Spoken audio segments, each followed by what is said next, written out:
let me introduce myself.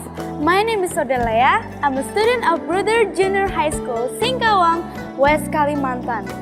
Ladies and gentlemen, for your information, there are many good stories from West Kalimantan.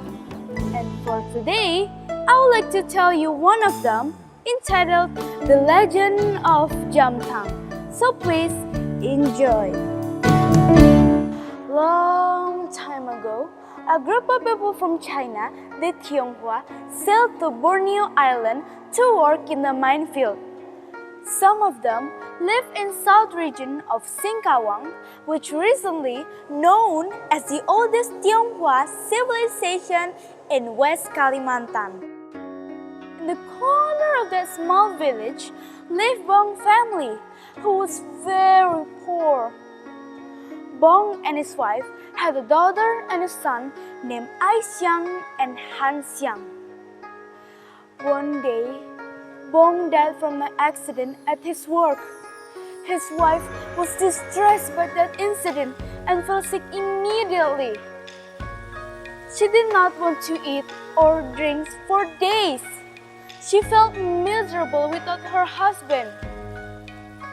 Asin and Han tried to comfort their mother, but nothing changed. Unfortunately, on the 15th day, the woman could not survive and passed away. The two siblings were very sad. By that time, they had to live without their parent in this mysterious world.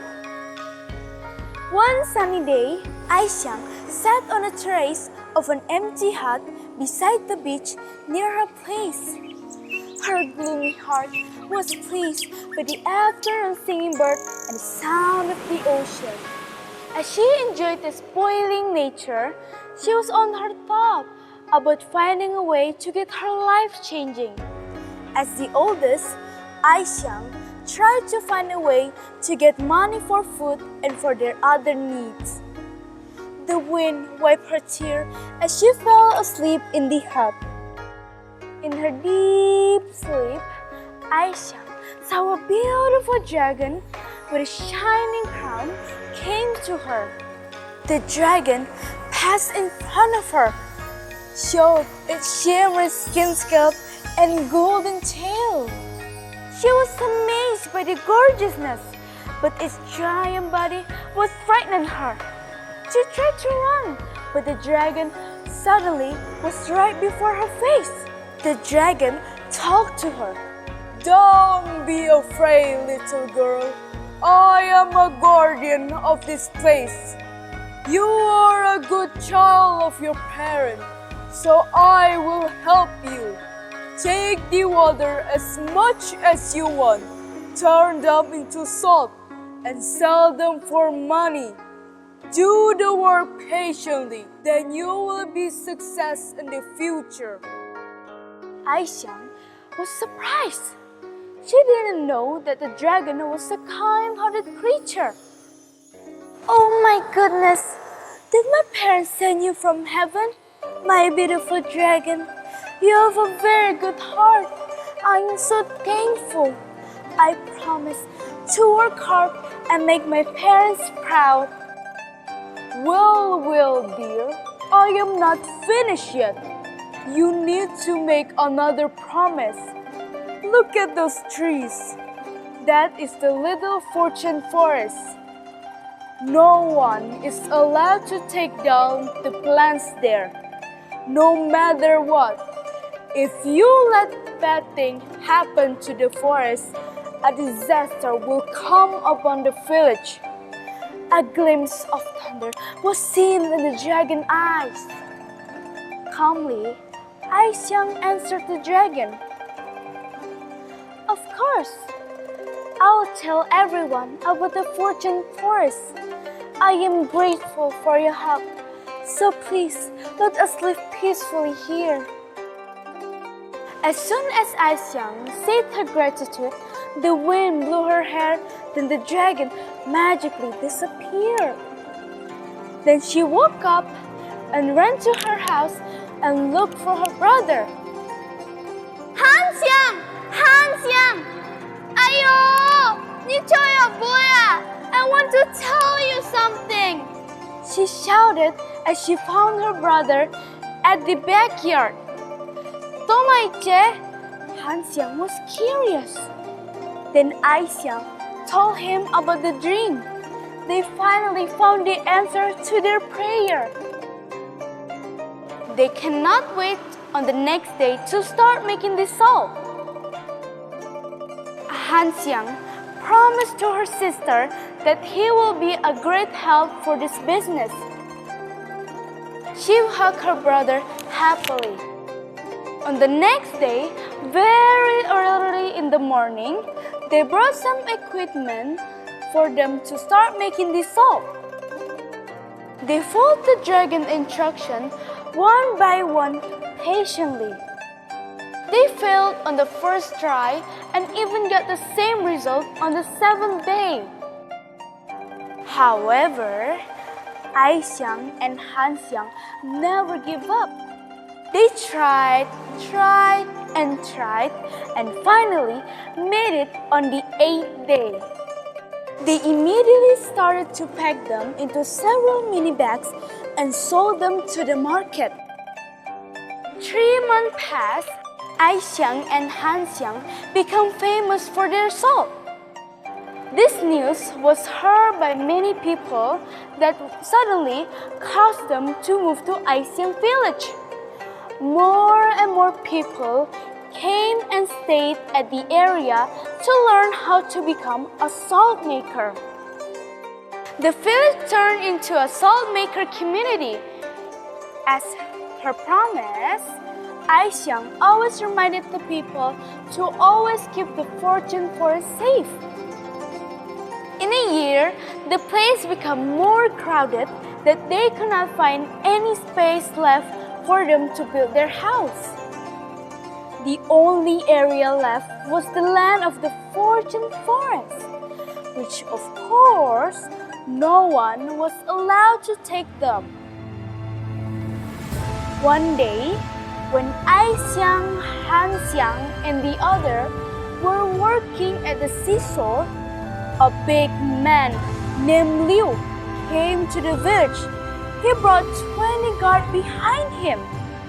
He told the villagers that he was intended to build a big salt warehouse there. He knew that there's no area left for him, so he insisted to take down the fortune forest. I am Liu. I came from the north area. Who is the landlord of that forest? I am going to take it, and I will trade it with this gold coin. He introduced himself to the people around him. The villagers declined him explicitly. One of them told him about the fortune forest and the dragon. When the people were leaving him, Mr. Liu tried to seduce him with a whole amount of money. He knew that the people will let him take the fortune forest when they see a whole amount of gold and money. And now, my friends, I think you already guessed this part. Yes, the people were blinded by the amount of money and gold. They pursued each other to let Mr. Liu build the warehouse on the land and take the money. Finally, the decision has been made. They trade the forest for Mr. Liu's gold and money. As they were receiving the money, Hanxiang passed beside the house and heard some of their talk. He was so angry, so he ran to her sister and told her about it. Aixiang was shocked and planned to stop them on the next day. When the morning came, Mr. Liu and his girl were walking down to the forest. Mr. Liu was beyond happy about an imagination of him being the richest salt maker. Yes, I am going to be rich. Cut them all, boys, he shouted. When they are ready with their axe and saw, Aixiang and Hanxiang tried to stop them. Wait! What are you doing? Didn't the village told you about this land? We need to keep the land safe. Asin cried and tried to stop him. Well, dear, this area is mine. Why don't you ask your neighbor about how much I paid them for this? Now, just go home, little girl. We are working here. He told the man to continue their work. Oh, mister, please, I'm begging you, don't do this. Bad thing will happen to us if you're not listening to my word. Believe me. Asin begged on her knee, but no one listened to her. Mr. Liu even ordered a man to tie Asin and her brother at the hut beside them. They could only cry and beg to God that nothing bad is going to happen. One by one, the trees were down, when suddenly a weird sound came from the ocean. The sky turned black, the thunder cracked. The sea water were pushing its water to this village, and the storm rolled in. Everybody cried and ran from themselves. When suddenly, a dragon magically appeared. The dragon spoke angrily. What did you do to the forest, you greedy creature? I will punish you for this. There were only sound of fear and livid water by that moment. The village was flooded by the sea wave, left them no place to hide. Mr. Liu and his guard were drowned by the remaining trees and water. It was a miracle that Aisiang and Hansiang were safe by the tide that knotted them. It was a horrible incident that also made the salt melted and flew up to the sky. The salt flow then created a river with a salty water, which the local knew as Kali Asin. Kali means river and Asin means salty. Several years later, the people from Kali Asin rebuilt their house and made a new living there. The incident will always be a reminder to keep the area safe, green, and clean.